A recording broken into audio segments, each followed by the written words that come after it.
Hi, this is Deacon Larry, and this is Renewed.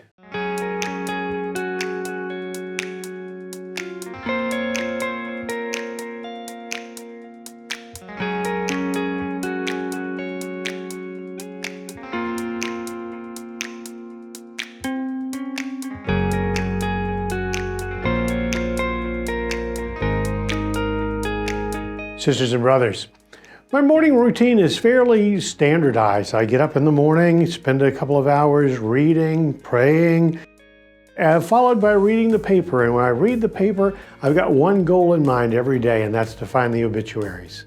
The obituaries remind us of our friends and family members, those who have gone before us in death. That death indeed is a reality of our life. Even though Jesus has said for us, those who believe will never die. Those who eat my flesh and drink my blood will never die. Yet we know death is a reality that we encounter in our life. And oftentimes when we're faced with death, the death of a parent, the death of a child, the death of a friend, the death of a cousin, a neighbor, a coworker, those moments that strike us, they never let us just simply facilely say, oh, life goes on, there is eternal life. Oftentimes they challenge us with our beliefs. Do we believe, and how do we believe, and how do we know that there is indeed eternal life? You know, in our world, we live in a very positivistic world. We want to measure, we want to demonstrate, we want to prove everything that we can. And if we can prove it, we can know it. We'll have certainty. Well, as Christians, we're called to a different kind of certainty. And it is not certainty that comes from us. It's certainty that comes from outside of us.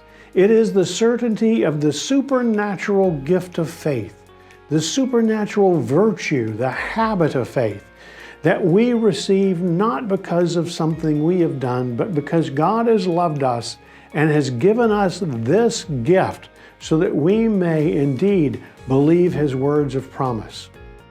Not only do we receive the supernatural gift of faith, but the supernatural gift of hope, whereby we're able to hope and long for eternal life. We innately look as human persons for something more than this life alone. None of us wants to end in this life. We all have a longing for beyond. And then the supernatural gift of love by which we're connected to God and to one another. A feeling and an experience that doesn't end in death.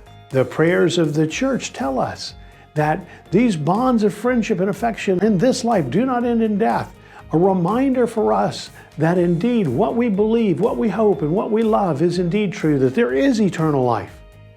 So there's not a place that we can go to prove except one, the example of Jesus Christ, true God and true man, that Jesus Christ rose bodily from the dead, and that's what we celebrate in this Easter season. Not proven just by an empty tomb, but proven by those who saw Christ again and again.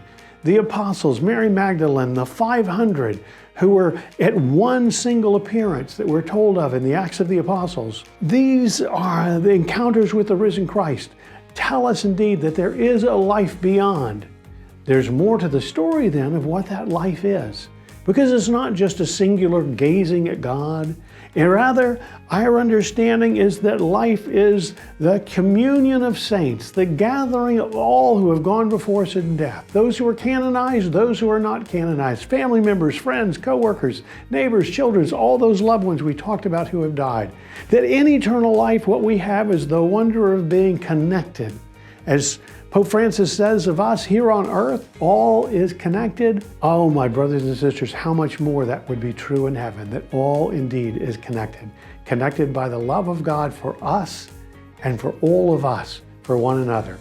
May we look forward in faith and hope and love for that great reality of eternal life every time we encounter words of death. Let us, with that, be renewed.